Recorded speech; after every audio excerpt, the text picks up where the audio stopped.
Muy bien, Claudio. Gusto saludarte. Igualmente saludar a Juan Carlos Rodríguez, que está ahí detrás de los controles.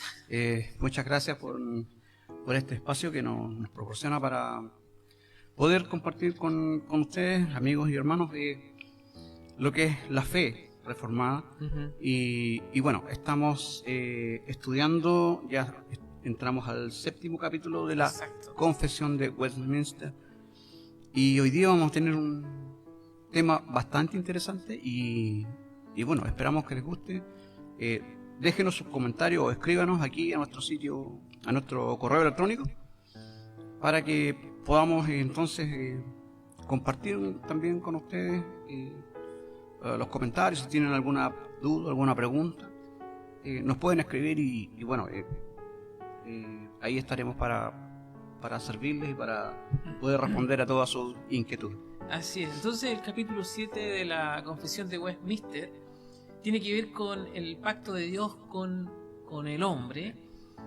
Y en el artículo primero, pero antes de hacer una advertencia, ¿no? Está muy de moda, y aún en nuestros días, hablar, y se escucha con mucha frecuencia de pronto en programas de televisión o en los programas que están en la red, básicamente, canales como YouTube o Facebook, de muchos que suben videos, hermanos en la fe, ¿no es cierto?, cristianos, que hablan y le dicen a la gente, la instan a que hagas un pacto con Dios. Vamos a hacer un pacto con Dios. Bueno, aquí vamos a aprender, con la ayuda de Dios, que es todo lo contrario, que es Dios el que hace los pactos, ¿no? Exacto. Él es el Dios de pacto, no funciona de abajo hacia arriba el asunto.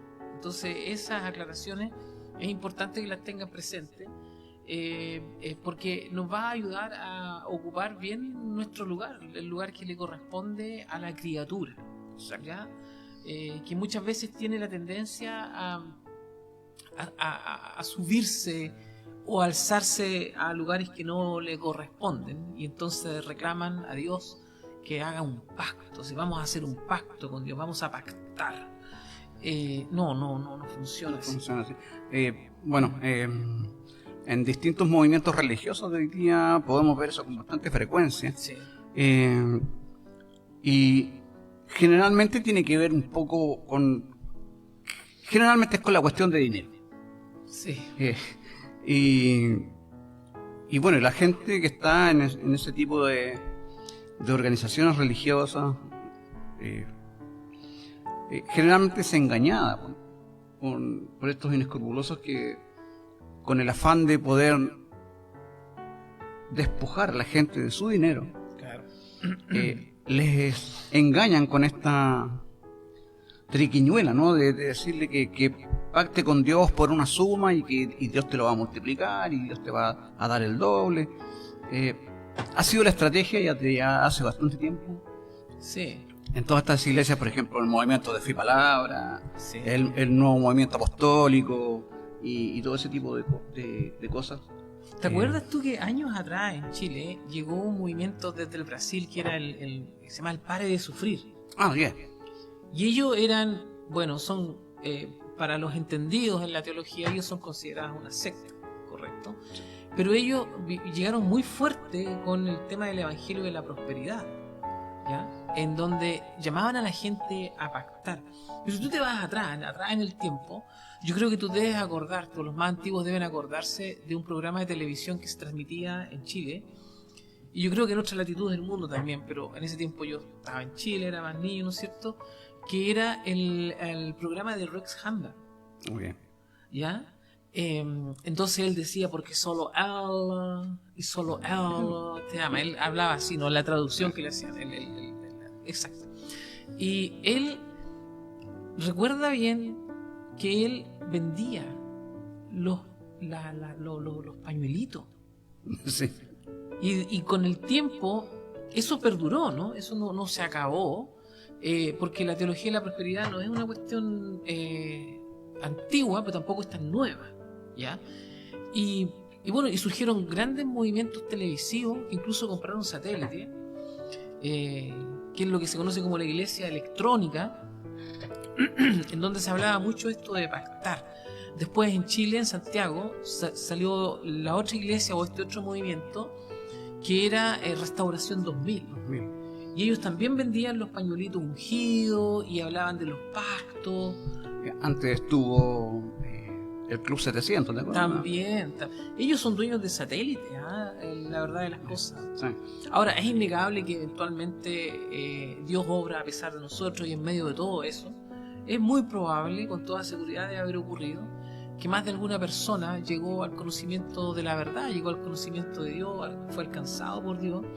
Pues si tú lo recuerdas muy bien, según el testimonio de Charles Spurgeon, el príncipe de los predicadores, él, cuando Dios hace la obra en su corazón y viene el Evangelio, lo hizo escuchando un mensaje que no fue muy docto, teológicamente hablando, ni muy profundo bíblicamente tampoco. Sin embargo, Dios obró en él, ¿ya?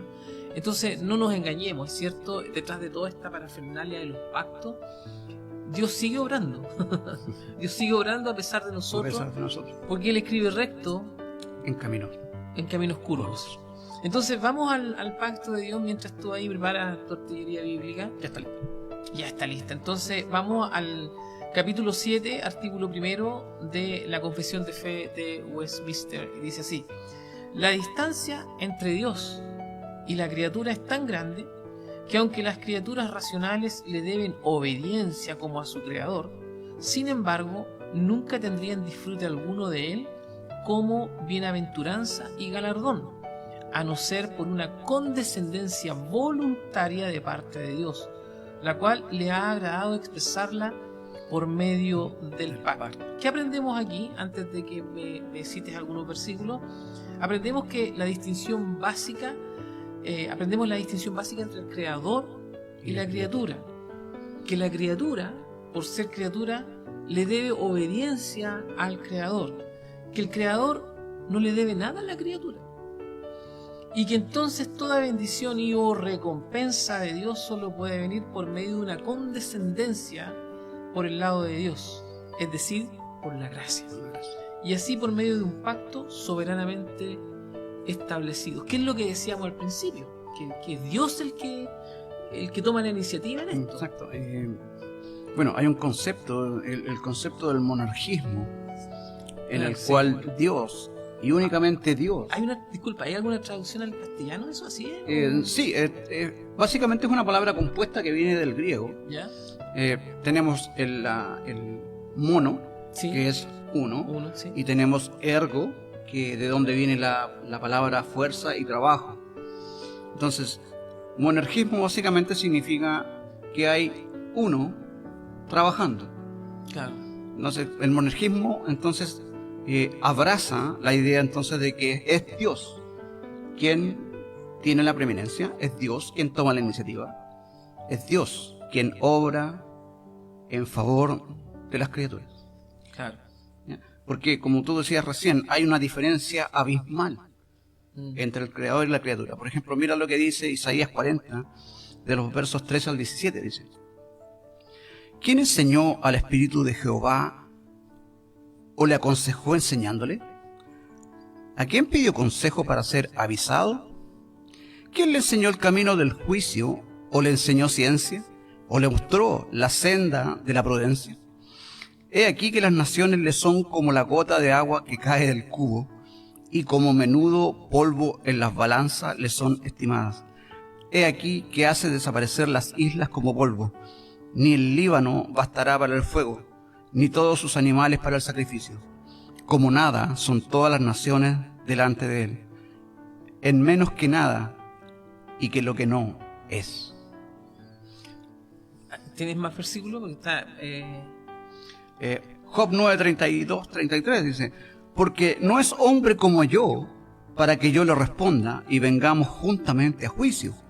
No hay entre nosotros árbitro que ponga su mano sobre nosotros dos. Primera de Samuel 2:25. Si pecare el hombre contra el hombre, los jueces le juzgarán.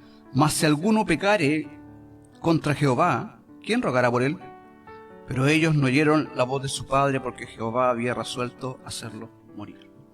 ¿Sabes tú que escuchando esos versículos y leyendo, estudiando la confesión, uno no puede concluir sino lo que la misma confesión dice en relación a esta tendencia humana de querer involucrarse en los pactos que Él soberanamente establece.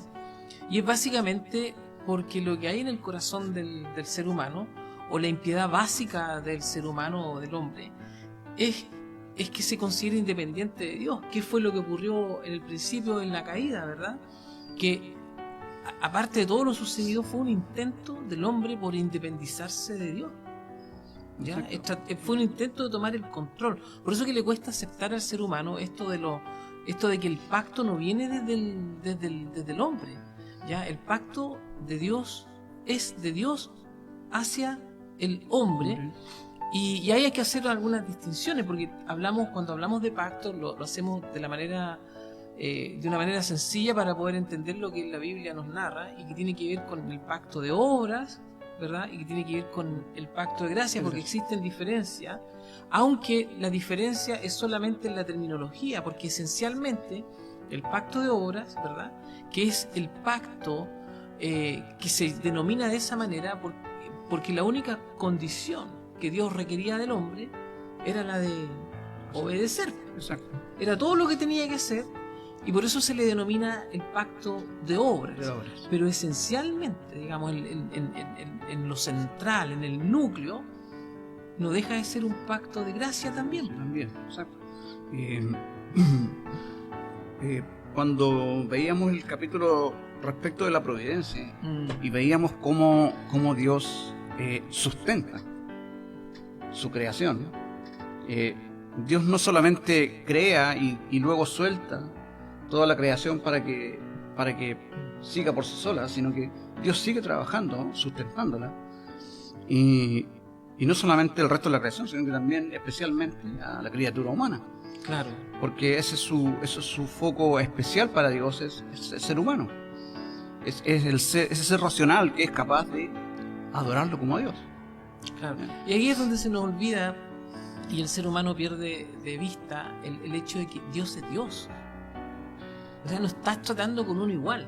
Y ahí, cuando se hace el alcance, por ejemplo, en relación al pacto, cuando tú vas a los diccionarios bíblicos o a las Biblias con comentarios, cuando se habla de pacto se dice que es el acuerdo entre dos o más personas. Pero aquí ocurre que no es así. Que lo único que condiciona a Dios a cumplir su pacto es el mismo, su propia palabra, su propia promesa. Y en ese sentido, aunque es denominado el pacto de obras al principio porque la única condición era la de obediencia, ¿no es cierto?, en el fondo, en el núcleo, no deja de ser un pacto de gracia. Gracia también, sí. ¿Verdad? Mira, fíjate lo que dice aquí. Todas las obras de Dios en su pacto con los hombres son a la vez soberanas y llenas de gracia. Son impuestas por la voluntad de Dios y nunca por la voluntad del hombre, y solo son en beneficio a la criatura y no al Creador. Las únicas condiciones u obligaciones con las cuales Dios se pone de acuerdo en tales pactos son impuestas por sus propias promesas hechas por su propia gracia. Él no está sujeto por nada salvo su propia santa palabra. Si Adán hubiera obedecido, ciertamente Dios le hubiera dado una gran recompensa, pero no porque Adán la reclamara. Lo hubiera dado solo porque es su placer conferir a la criatura regalos que nadie puede ganar, ni siquiera con una obediencia sin pecado. Interesante, ¿eh? Interesante. Mira lo que dice el Salmo 100. En los versículos 2 y 3 dice: servid a Jehová con alegría, venid ante su presencia con regocijo, reconoced que Jehová es Dios, Él nos hizo y no nosotros a nosotros mismos. Pueblo suyo somos y ovejas de su prado. Así es, sí. Oye, no deja de maravillarme este asunto de los pactos. Y por otro lado no deja de asombrarme lo manoseado Del concepto. El concepto que ha estado, yo diría, en los últimos 100 años tal vez, ¿no? Sí. Desde el surgimiento de ciertos movimientos con características de efervescencia espiritual, ¿verdad? Carismática, que finalmente terminan generando una distorsión de lo que la Biblia dice en relación a los pactos.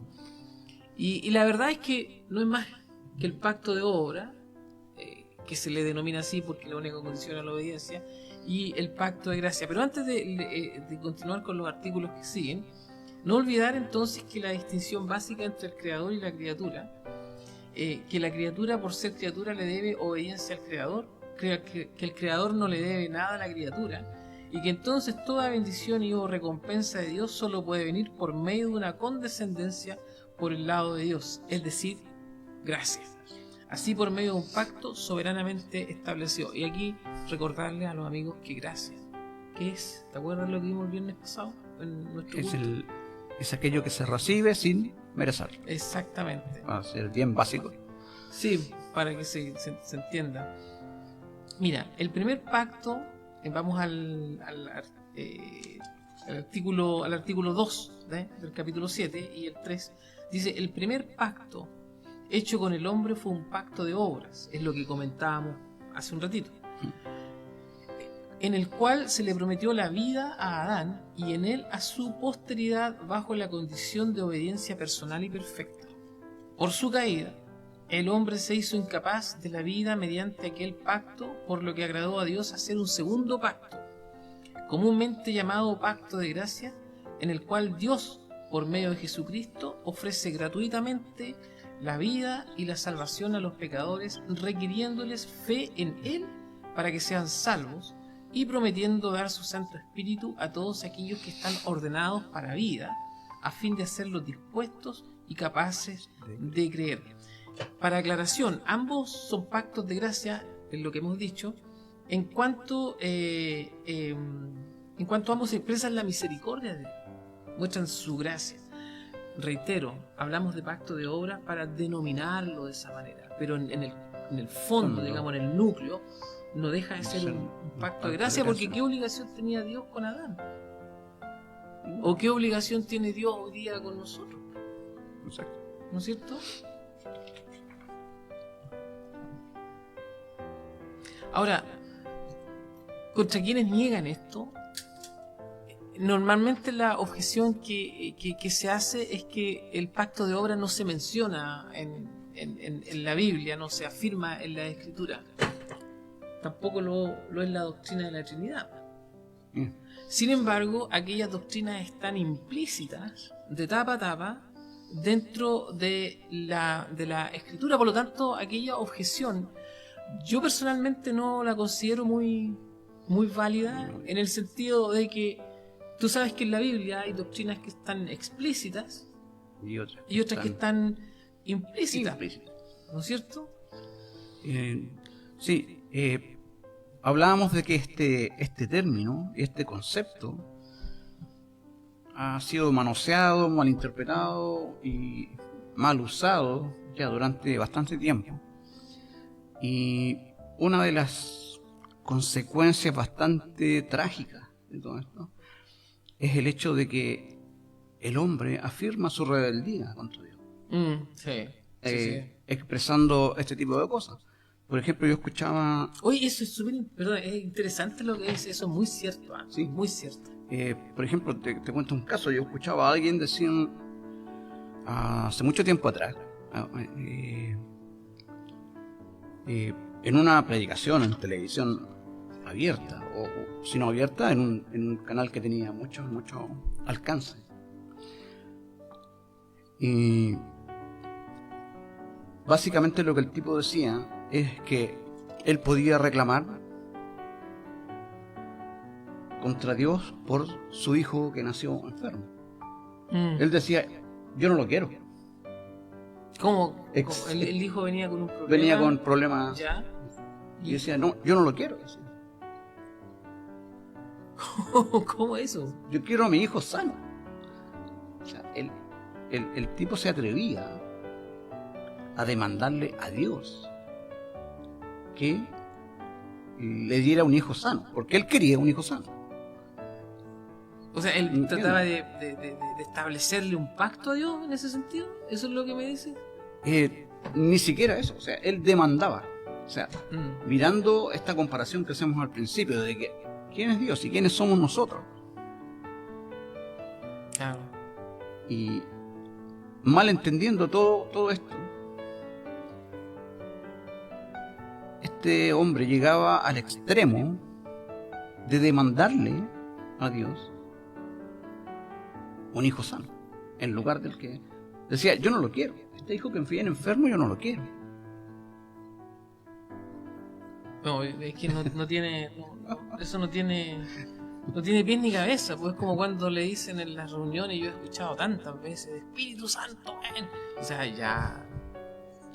No, pues sí, es Dios el que toma la iniciativa, ¿no? Siempre.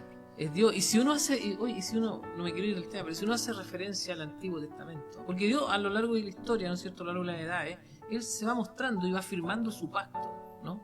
Primero con Noé, luego con Abraham, ¿no es cierto? Después con Moisés, habló a través de los profetas para reafirmar su pacto hasta llegar al Nuevo Testamento, en donde todo se reduce a que Dios nos comunica su gracia por medio de dos ordenanzas que son importantes para la cristiandad, que es el bautismo y la cena. Antes estaban los lavacros, antes estaban las ofrendas quemadas, los sacrificios, ¿verdad?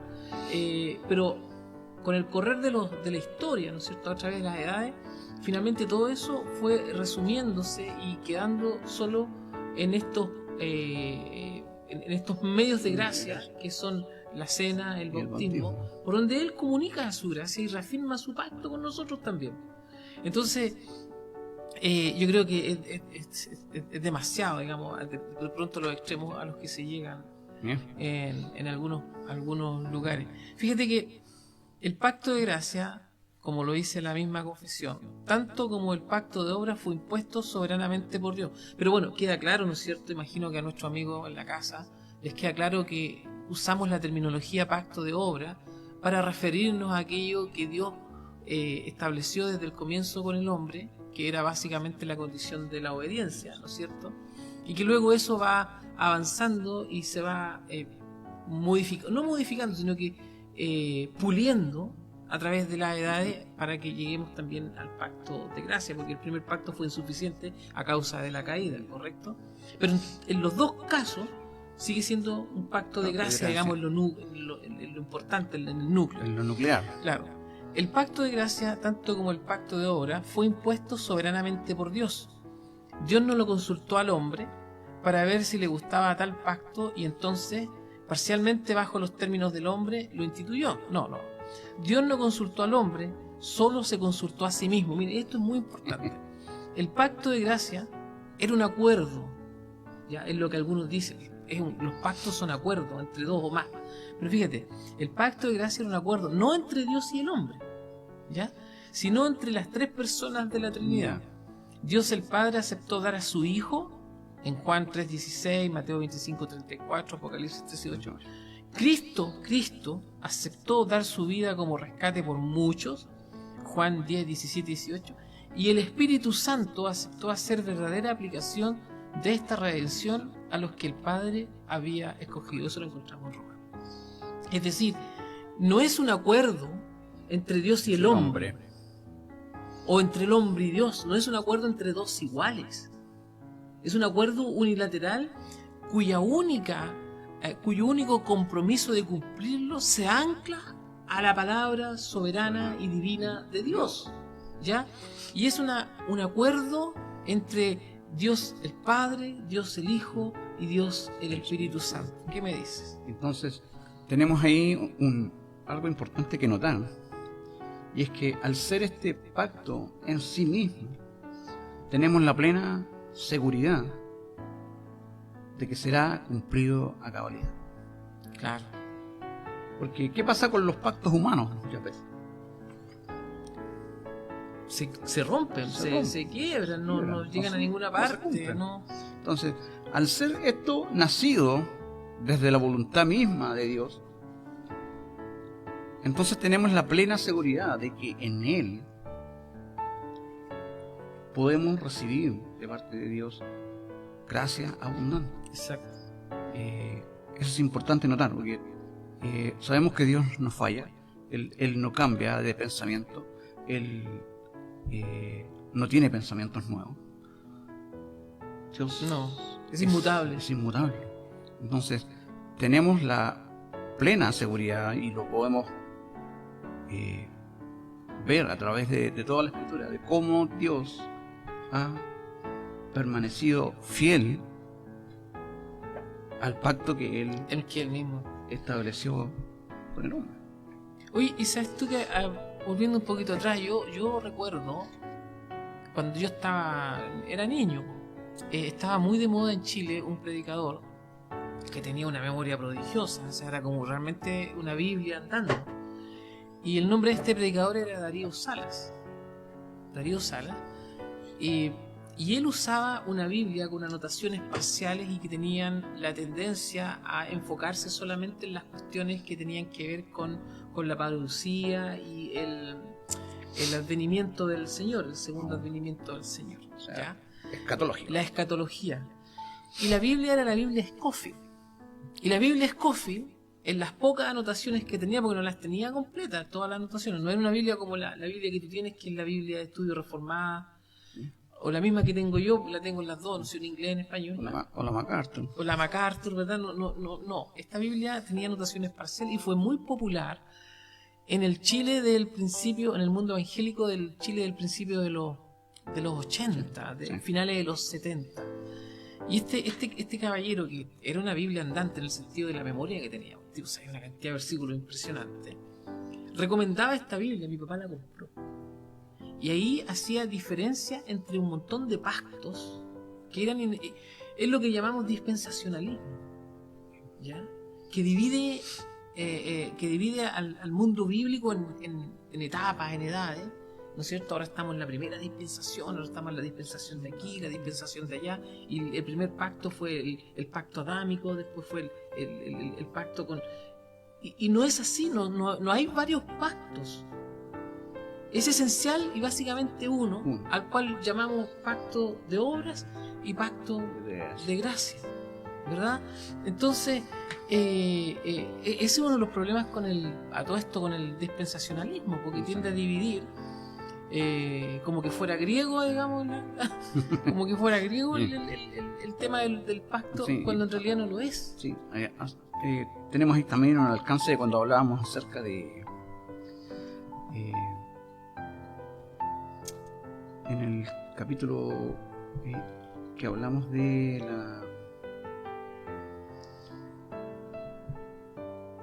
no me acuerdo exactamente de la palabra exacta. Estás teniendo un problema de secuela. Se fue la juventud. Sí. Porque ahora estamos en el pacto, el decreto. Cuando vimos el capítulo del decreto, ¿te acuerdas? Sí. Y hacíamos el mismo alcance.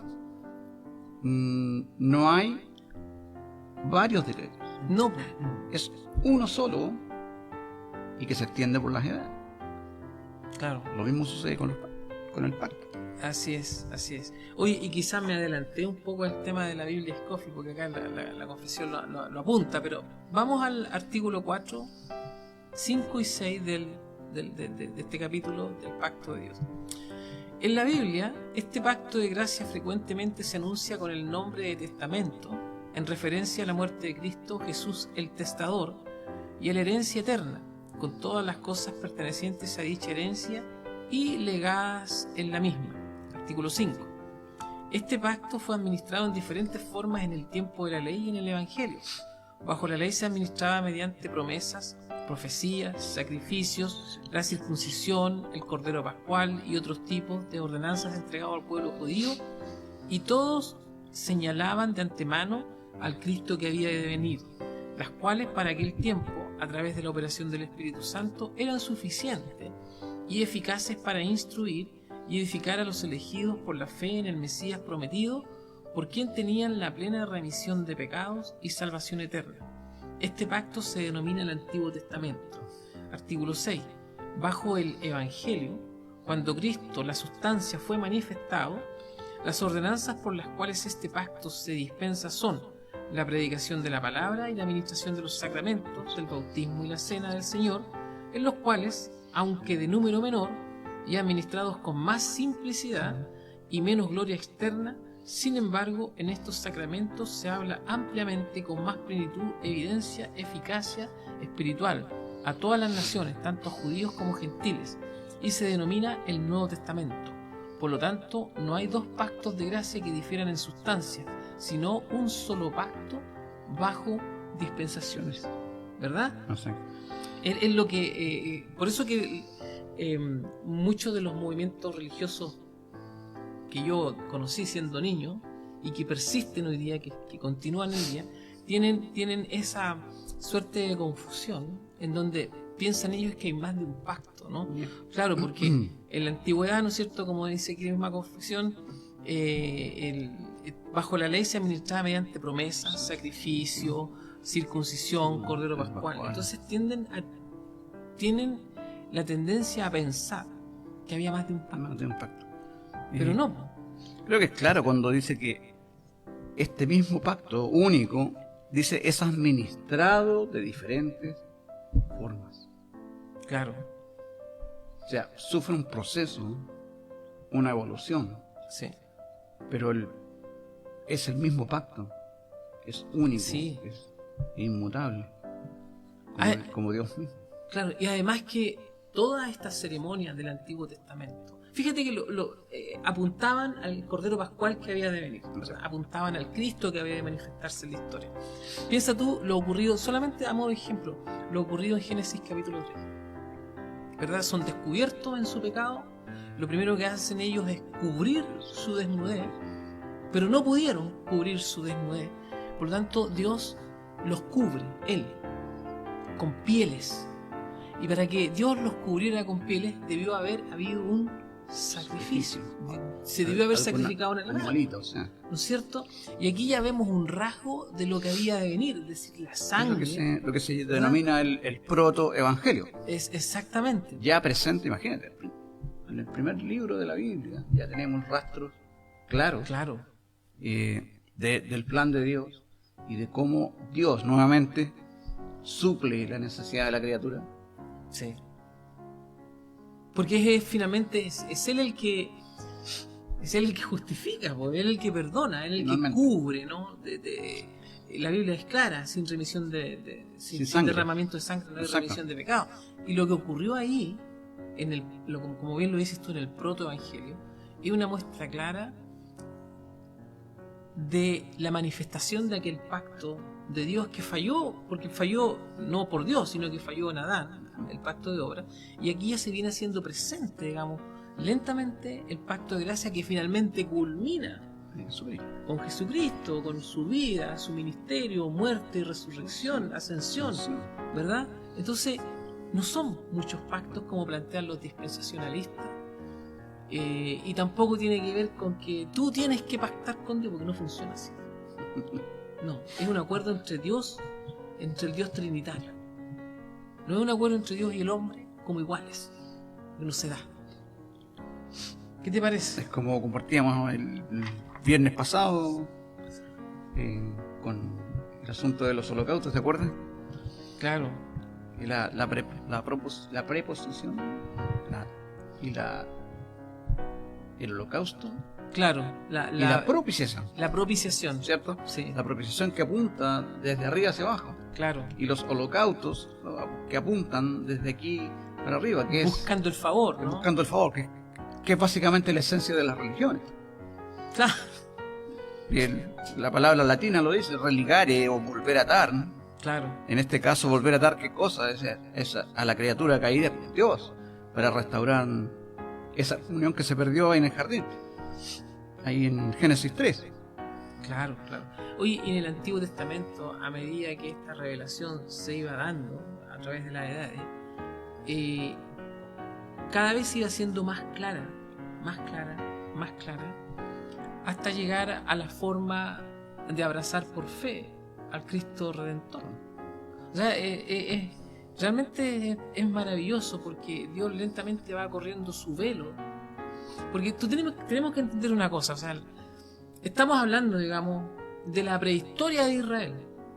Estamos hablando de que Dios está tratando con un pueblo impío, ¿no es cierto?, que en la primera va y arma un becerro de oro, ¿verdad? y los saca de Egipto y se enojan porque en vez de darle maná, no les da más cositas para comer. Y ese pueblo, estamos hablando en la prehistoria de ese pueblo, en donde Dios se va manifestando para construir esta fe monoteísta que finalmente termina apuntando por medio de todas estas revelaciones, ¿no es cierto? Estas teofanías que incluso se a través de todos estos rituales y profecías, termina apuntando hacia el que había de venir, y finalmente para ellos y para nosotros la vida eterna se alcanza por fe, ¿verdad? Que es también parte esencial del pacto de Dios, que nos es otorgada en la persona de Jesucristo por medio del Espíritu Santo. Por lo tanto, en la forma en que Dios se va manifestando en la historia hasta llegar al Cristo Redentor, Sí. es maravilloso. Mira lo que dice Hebreos 10, 1 al 39, dice: y recibió la circuncisión como señal, hablando de Abraham, como sello de la justicia de la fe que tuvo aún estando incircunciso, para que fuese padre de todos los creyentes no circuncidados, Claro. a fin de que también a ellos la fe les sea contada por justicia. Exactamente. O sea, claro, para ellos y para nosotros. Ellos por fe miraban al Cristo, al Mesías, ¿verdad? Mesías, sí. Y nosotros por fe miramos al Mesías que va a venir otra vez. O sea, Claro. Y hay cosas interesantes, porque, por ejemplo, ¿qué pasó con la serpiente en el desierto? Claro, Aquel que la mirase viviría. viviría. Y esos son tipos o figuras Sí. de lo que habría de venir a plenitud, ¿cierto? Lo que nosotros conocemos como un nuevo pacto, un nuevo testamento, con el advenimiento del Señor Jesucristo. Exactamente. Exactamente. Oye, yo no sé si tú quieres agregar algo más, pero repetir, ¿no? Aunque sea un poco majadero, no son muchos los pactos, que es el error que comete el dispensacionalismo, ¿no? No son muchos los pactos. Es el pacto de obras y el pacto de gracia, que en su núcleo son esencialmente el Lo pacto de gracia, ¿no? Ya. Porque en cualquiera de los casos es dado voluntaria y soberanamente por Dios, sin participación humana. Y el único acuerdo que hubo para el otorgamiento de ese pacto es esa conversación o ese acuerdo entre el Dios Padre, Dios Hijo, Dios Espíritu Santo, y lo único que ata a Dios a cumplir su pacto es su propia palabra. Exacto. Nada más. No sé si tú quieres agregar algo más. A ver, hay una idea general que es interesante hacer notar también. Hablábamos antes del monarquismo.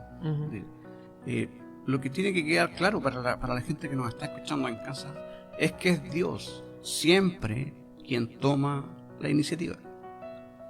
Es Dios quien lleva a cabo de principio a fin Sí. toda la historia de la salvación. Nosotros por fe aceptamos, ¿cierto?, lo que Dios pone delante nuestro, ¿cierto?, que es la gracia. Pero en ello no hay una decisión humana implícita. Nosotros solamente la recibimos de parte de Dios, de la mano de Dios, que la ha dado, que la entrega desde su propia perfecta y única voluntad. Exacto. Sí, así es. No. Así es. Y el problema con eso es que al ser humano le cuesta entender que no tiene nada que ver con esto. Sí. Es el gran dilema del ser humano, ¿no? Que Exacto. Dios está dirigiendo su orquesta Y viene el hombre y le dice: córrete un poquito que voy a dirigir yo. Y no funciona. Y es interesante notar, y eso se da mucho en las iglesias hoy día. No es que yo acepté al Señor. Yo decidí, como dice una canción por ahí, no, yo decidí seguir a Cristo. No. No. Si la decisión estuviese en las manos de la criatura, entonces Dios ya no es soberano. Exactamente. Decir que yo decido es despojar a Dios de su soberanía. Exactamente. Así que ya lo saben, queridos amigos. Es cierto, Dios es un Dios de pacto, pero Él, no usted. Así que quite esa idea de su cabeza y bueno, agradecer a Dios porque Él ha dado no solo un pacto de obra en el principio, sino que también Él es autor de este pacto maravilloso que denominamos pacto de gracia. Gracias amigos por la compañía a través de internet. Escríbanos, ahí está nuestro correo electrónico comunidadcreformada@gmail.com y estaremos muy contentos y felices de poder responder sus consultas. Ahí, si quieres saber dónde nos juntamos, escríbanos y sí, por interno le damos las señas para llegar. Los días viernes tenemos un interesante estudio bíblico, sí, con un grupo pequeño, muy ameno, sí, y se va a sentir como en casa. Así que... sí. Y si quiere mejorar su inglés y quiere ir a alguna iglesia de habla inglesa, también le tenemos. Ya prontamente le vamos a tener anotadito el sitio también, sí, para que nos visite. Así que, queridos amigos, tengan ustedes muy buenas tardes, buenas noches o buenos días, dependiendo de la hora a la que nos vayan a ver. Y que el Señor nos bendiga.